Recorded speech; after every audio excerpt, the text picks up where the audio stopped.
마태복음 7장 1절부터 12절까지의 말씀을 저와 여러분이 하나씩 한 절씩 교독하겠습니다. 비판을 받지 아니하려거든 비판하지 말라. 너희가 비판하는 그 비판으로 너희가 비판을 받을 것이요 너희가 헤아리는 그 헤아림으로 너희가 헤아림을 받을 것이니라. 어찌하여 형제의 눈 속에 있는 티는 보고 내 눈 속에 있는 들보는 깨닫지 못하느냐? 보라, 내 눈 속에 들보가 있는데 어찌하여 형제에게 말하기를 나로 내 눈 속에 있는 티를 빼게 하라 하겠느냐? 외식하는 자여, 먼저 내 눈 속에 들보를 빼어라. 그 후에야 밝히 보고 형제의 눈 속에서 티를 빼리라. 거룩한 것을 개에게 주지 말며 너희 진주를 돼지 앞에 던지지 말라. 그들이 그것을 발로 밟고 돌이켜 너희를 찢어 상하게 할까 염려하라. 구하라, 그리하면 너희에게 주실 것이요 찾으라, 그리하면 찾아낼 것이요 문을 두드리라, 그리하면 너희에게 열릴 것이니 구하는 이마다 받을 것이요 찾는 이는 찾아낼 것이요 두드리는 이에게는 열릴 것이니라. 너희 중에 누가 아들이 떡을 달라 하는데 돌을 주며 생선을 달라 하는데 뱀을 줄 사람이 있겠느냐? 너희가 악한 자라도 좋은 것으로 자식에게 줄 알거든 하물며 하늘에 계신 너희 아버지께서 구하는 자에게 좋은 것으로 주시지 않겠느냐? 그러므로 무엇이든지 남에게 대접을 받고자 하는 대로 너희도 남을 대접하라. 이것이 율법이요 선지자니라. 아멘. 오늘 본문의 말씀은 예수님께서 마태복음 5장부터 시작하신 산상수훈 그 뒷부분에 해당이 됩니다. 예수님이 하신 말씀들을 이렇게 보면 신앙생활을 오래 하면 오래 한 사람일수록, 그리고 여러 가지 사람들로부터 저분은 이런 것을 너무 잘하시는 분이야 라고 인정받는 사람이면 인정받는 사람일수록 두렵고 떨리는 마음으로 대해야 되는 그런 말씀인 것을 볼 수 있습니다. 1절부터 시작되는 이러한 경계의 말씀들을 보게 되면 신앙생활을 처음 시작한 이 새신자에서는 찾아보기 어려운 그러한 내용들입니다. 그래서 시당의 연륜이 있고 또 하나님 나라를 위하여 많은 것들을 감당하는 사람일수록 늘 깨어 주의하여 이 말씀을 심령 속에 새겨야 될 줄로 믿습니다. 1절 말씀은 이렇게 시작을 합니다. 비판을 받지 아니하려거든 비판하지 말라. 그러니까 비판하는 모습이 있으니까 비판하지 말라라고 말씀하시는데, 비판하지 말아야 될 이유에 대해서 비판을 받지 아니하려거든 이렇게 말합니다. 비판을 받지 아니하려거든. 근데 이것이 단순히 다른 사람들에게 우리가 어떤 비판을 받을 때 그것도 우리의 마음을 좀 아프게 하고 힘들게 하고 속상하게 하고 때로는 합당한 근거가 없이 여러 가지 비난조로 이런 얘기 들을 때는 참 마음이 힘들어지기도 합니다.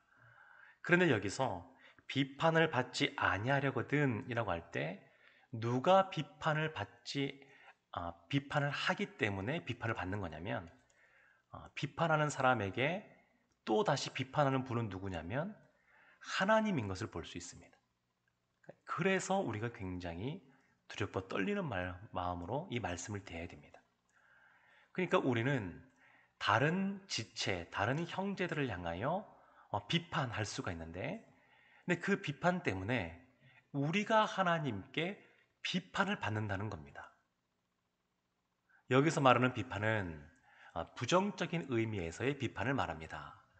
긍정적인 의미에서의 어떤 평가를 말하는 것이 아니라 부정적인 의미에서의 비판, 비난 이런 것들을 말합니다.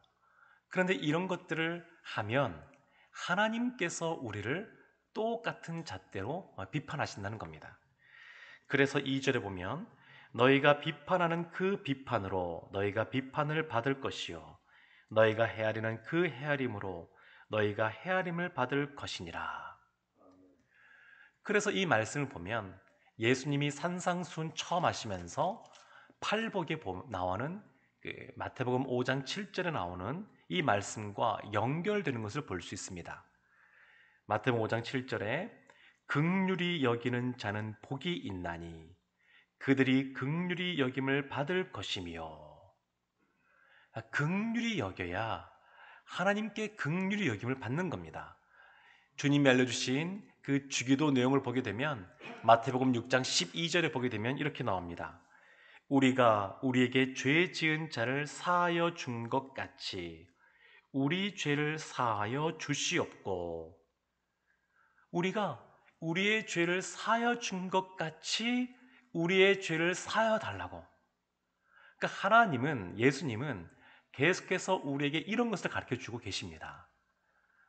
긍휼히 여겨주고 또 죄를 사해 주고, 그래야 우리도 긍휼히 여김 받고 죄 사함을 받는데, 그와 같은 선상에서 다른 사람을 비판하지 말라라는 겁니다. 만약에 비판하게 되면 똑같은 잣대로 헤아림으로 비판을 받게 될 것이라고, 그것도 하나님으로부터 받게 될 것이라고. 그래서 우리가 참 이 말을 조심해야 됩니다. 말에는 권세가 있고, 그리고 이 말은 마음속에서부터 나오는 것이기 때문에 단순히 입이 아니라, 입술이 아니라 우리의 마음을 잘 관리해야 됩니다. 그래서 원수도까지 사랑하라 이렇게 말씀하시는데, 누군가에 대해서 미워하고 비난하고자 하는 마음이 들고 그럴 때 우리의 마음속에서부터 이 문제를 해결하지 않으면 어느 순간 이것이 입술을 통하여 나오게 됩니다. 그러니까 우리가 늘 우리의 마음에서부터 형제에 대하여 비판하고자 하는 마음이 없게 해야 됩니다. 그러니까 늘 우리가 예수님께서 하셨던 것처럼 늘 그 영혼들을 위하여 기도해야 되는 겁니다. 원수까지 사랑하려면 어떻게 되냐면 그 원수를 향하여 기도하는 마음, 축복하며 기도하는 마음, 나보다 더 잘 되도록 진심으로 그렇게 기도하는 마음으로 있어야 우리의 마음이 그게 변화되는 것을 볼 수 있습니다. 3절에 보면 영적으로 어두운 사람이 어떠한 사람인지 이렇게 표현합니다. 어찌하여 형제의 눈 속에 있는 티는 보고 내 눈 속에 있는 들보는 깨닫지 못하느냐.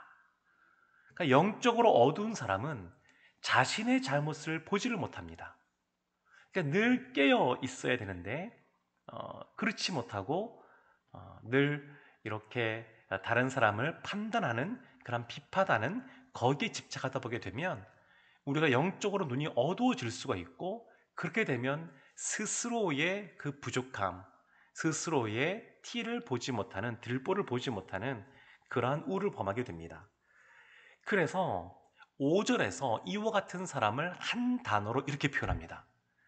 이렇게 비판하는 사람, 그리고 다른 형제의 자신에 있는 들보는 보지 못하고, 눈은 들보를 보지 못하고 다른 사람 눈에 있는 티를 보고 지적하는 사람, 이 사람을 한마디로 뭐라고 말하냐면 5절에 외식하는 자 이렇게 말합니다. 외식하는 자.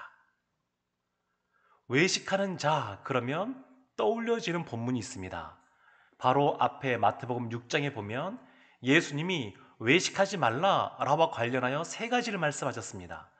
구제와 관련하여 외식하지 말라고, 기도와 관련하여 외식하지 말라고, 또 금식과 관련하여 외식하지 말라 그랬습니다. 누가 구제와 관련하여 외식합니까? 오른손이 하는 것을 왼손도 알게, 사람들도 알게, 이렇게 나는 이렇게 구제한다라는 것을 드러내는 사람. 어떤 사람이 기도와 관련하여 외식하는 사람입니까? 하늘을 향하여 눈을 들고 손을 들고 큰 소리로 하나님, 나는 저와 같은 세리들, 죄인과 같지 않고 이와 같이 해주셔서 감사합니다 라고 기도하는 사람. 어떤 사람이 금식과 관련하여 외식하는 사람입니까? 그냥 티를 내는 것이죠. 이렇게 머리도 얼굴도 씻지 않고 머리도 깜깜하게 하지 않고 그냥 나는 금식한다라고 하는 것을 티를 내는 사람. 하나님, 나는 일주일에 2번씩이나 금식하는데 저들은 왜 금식하지 않습니까? 이렇게 말하는 사람. 이런 사람들, 이런 부류의 사람들 떠올려지는 분 계십니까? 네, 바리새인들입니다. 바리새인들 같은 사람들. 외식하는 사람들은 바리새인 같은 사람들입니다. 그러니까 바리새인들은 누구보다 말씀을 잘 안다라고 자부하는 사람들이고, 그리고 말씀을 누구보다 잘 지킨다는 사람들이고, 근데 그런 사람들이 이러한 구제와 관련하여, 기도와 관련하여, 또 금식과 관련하여 다른 사람들을 판단하는 겁니다. 세리들과 너무나 우리는 다르다. 늘 그들이 그렇게 했습니다. 그래서 예수님께서는 이들을 향하여 회칠한 무덤과 같다고 말씀을 하셨습니다. 그래서 우리가 오늘 이 말씀을 보면서 참 이렇게 주의해야 됩니다. 우리가 늘 신앙생활을 계속해 갈수록 바리새인 같은 모습이 되지 않도록 늘 깨어 있어야 됩니다. 그것이 굉장히 중요합니다. 그러지 않으면 예수님께서 바리새인들을 판단하시듯이 우리가 하나님 앞에 그와 같은 잣대로 판단을 받게 될 것입니다. 근데 이것이 한쪽의 극단이라 그러면 또 하나의 극단이 나옵니다. 그것이 6절입니다. 6절 이렇게 나옵니다. 거룩한 것을 개에게 주지 말며 너희 진주를 돼지 앞에 던지지 말라. 그들이 그것을 발로 밟고 돌이켜 너희를 찢어 상하게 할까 염려하라. 거룩한 것, 진주, 이것을 개, 돼지. 오늘날은 이 개를, 애완견을 집에서도 깨끗하게 늘 목욕을 시키고 이렇게 하시는 분들이 많이 계시는데, 이 당시 고대에는 개나 돼지 그러면 그냥 밖에서 더러운 곳에서 키우는 그러한 동물들, 또 이와 관련된 점잖지 않은 그런 욕설들, 이런 것들이 있었습니다. 그러니까 개와 돼지, 여기에게 어울리지 않는 거룩한 것, 진주를 준다는 것은 분별하지 않는 것을 말합니다. 그러니까 우리가 비판하지 말라라고 한다 그래서 아무것도 판단하지 말라, 그런 의미가 아닙니다. 그것은 외식하는 자들과 같이 비판하지 말라, 그런 의미이고, 여기서 말하는 것은 우리가 분별을 해야 된다라는 걸 말합니다. 분별 없이, 현명한 분별 없이, 현명한 평가 없이 그냥 무분별하게 내버려 두면 안 된다라고 하는 것을 예수님께서 말씀하십니다. 그러니까 외식하면서 비판하는 것도 이게 문제이고, 아무것도 그냥 생각하지 않고 비판하지 않고 그냥 분별하지 않고 있는 것도 문제입니다. 그런데 이것을 아주 현명하게 잘 분별하고 구분하여서 이렇게 공동체를 세워나가고 또 사람들과의 관계를 해야 됩니다. 오늘 본문의 말씀은 이 공동체 안에서 다른 지체들과 어떻게 우리가 관계를 맺어야 되느냐, 그것을 말하는데, 그러면 이것을 어떻게 우리가 균형 맞춰서 잘 지낼 수 있느냐? 우리의 힘으로 하기 어려우니까 예수님께서 알려주신 것이 뭐냐면 기도하라는 겁니다. 그러니까 외식함으로 비판하는 것, 그리고 아예 생각 없이 무분별하게 지내는 것, 이런 양극단이 아니라 균형을 이루어 주님께서 원하시는, 주님께서 바라보시는 그와 같은 신실한 모습으로 있기 위해서는 기도해야 된다라고 말씀하십니다. 그래서 7절부터 기도에 관련된 말씀이 나오는 겁니다. 7절에 보게 되면 구하라, 찾으라, 두드리라, 이렇게 나옵니다. 그러니까 우리가 이와 같은 균형 잡힌 사람들과의 관계 속에서 주님이 원하시는 모습으로 있기 위해서는 기도해야 되는데, 그냥 하는 것이 아니라 간절하게 기도해야 됩니다. 구하고 찾고 두드리라 그랬으니까 간절하게 기도해야 되는 겁니다. 간절하게. 그냥 가만히 있으면 우리에게 이와 같은 모습이 생기는 것이 아닙니다. 늘 우리가 다른 사람을 바라볼 때 하나님의 시각으로, 주님의 사랑의 마음으로 바라봐야 되지 않겠습니까? 근데 이것이 그냥 이루어지는 것이 아닙니다. 간절하게 이와 같은 모습으로 있게 해달라고 기도해야 됩니다. 간절하게 기도하면 하나님께서 우리의 기도에 응답해 주시는데 9절과 10절에 보면 이런 말씀이 나오죠. 너희 중에 누가 아들이 떡을 달라 하는데 돌을 주며 생선을 달라 하는데 뱀을 줄 사람이 있겠느냐? 육신의 아버지도 육신의 어머니도 그 부모님도 자녀에게 좋은 것을 주는데 하물며 하나님 아버지께서는 어떻게 했습니까? 그래서 11절에 이렇게 말합니다. 너희가 악한 자라도 좋은 것으로 자식에게 줄 알거든 하물며 하늘에 계신 너희 아버지께서 구하는 자에게 좋은 것으로 주시지 않겠느냐. 하나님은 우리의 아버지이시고 우리에게 좋은 것을 주시는 분인 줄로 믿습니다. 우리가 기도하면 하나님이 다 들으십니다. 기도하는 첫날 이미 다니엘의 기도에 응답하신 그 하나님께서 우리의 기도에도 이미 하나님께서 기도할 때 들으시고 응답하십니다.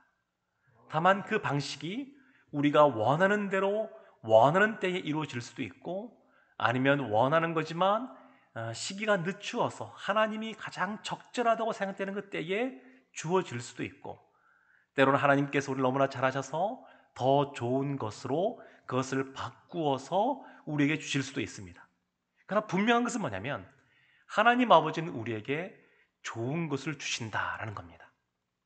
우리가 구하고 찾고 두드리는 모습으로 간절히 기도할 때 정말로 현명하게 사람들을 평가하고 그 공동체 가운데 사람들을 세우고 이끌어갈 수 있게끔 하는 그러한 은혜를 주신다라는 겁니다.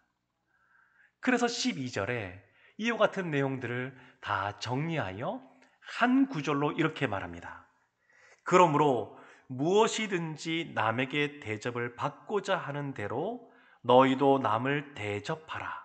이것이 율법이요 선지자니라. 이것은 오늘 본문의 내용을 정리하는 것일 뿐만 아니라 산상수훈의 내용을 이 한 구절에 담고 있는 것이기도 합니다. 산상수훈 시작할 때 마태복음 5장을 보게 되면 17절에 이런 말씀이 있습니다.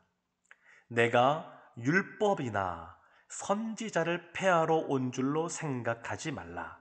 폐하러 온 것이 아니요 완전하게 하려 함이라. 율법이나 선지자 이렇게 말을 했습니다. 산상수훈 시작할 때 이렇게 말씀하셨고 또 오늘 본문에 보면 이것이 율법이요 선지자니라 이렇게 말씀하고 있습니다. 그러니까 지금 이 12절의 말씀이 산상수훈에 있어서 아주 그 핵심이 되는 그런 말씀입니다. 그 말씀이 뭐냐면 무엇이든지 남에게 대접을 받고자 하는 대로 너희도 남을 대접하라. 대접을 받고자 하는 대로 대접하라. 그래서 이것을 우리가 흔히 소위 황금률이다 이렇게 말합니다.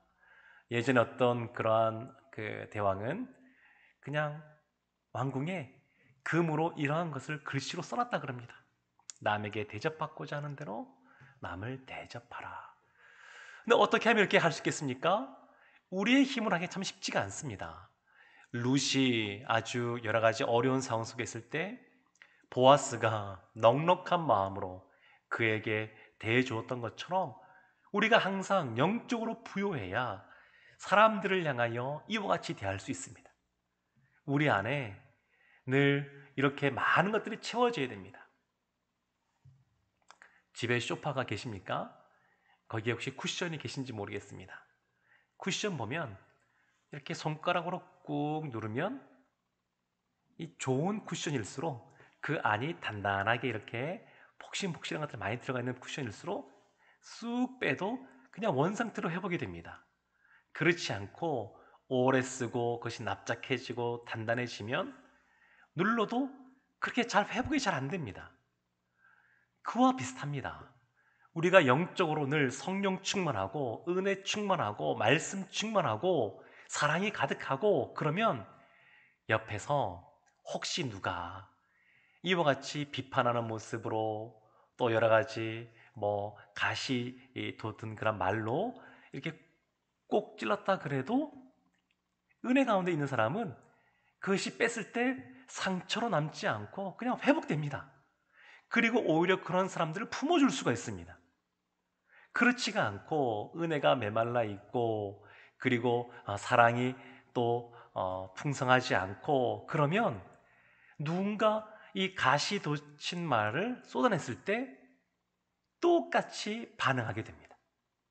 사랑하는 성도 여러분, 남에게 대접받고자 하면 남을 대접해야 되는데 우리의 힘으로 가능한 것이 아닙니다. 그냥 성격이 좋다고 가능한 것이 아니라 우리의 성품이 예수님의 성품을 닮아 온화해져야 됩니다. 온유해져야 됩니다. 그러려면 기도해야 됩니다. 간절히 기도해야 됩니다. 간절히 기도해야 우리가 신앙의 연륜이 쌓이고, 또 그것이 아니어도 가정에서도 나이가 더 들어갈수록 우리의 자녀들, 손주들, 또 주변 사람들에게 더욱더 존경받고 인정받고 닮고 싶은 사람이 될 줄로 믿습니다. 주님 앞에 간절히 기도함으로 대접받고자 하는 대로 또한 대접하는 모습을 통하여 하나님께서 원하시는 아름다운 공동체, 그 공동체를 이뤄가는 우리 모두가 되기를 주님의 이름으로 축원합니다. 아멘. 기도하겠습니다. 하나님, 예수님께서 알려주신 이 산상수훈의 말씀, 이 말씀을 새기고 우리가 기도할 때 좋은 것을 주시는 아버지께 우리가 간절히 기도함으로 넉넉하게 온유한 사람으로 다른 사람들을 품고 그 사람을 하나님의 사람으로 세워가며 그 공동체를 사랑의 풍성한 공동체로 세워나가는 우리 모두가 되게 하여 주옵소서. 예수님의 이름으로 기도합니다. 아멘.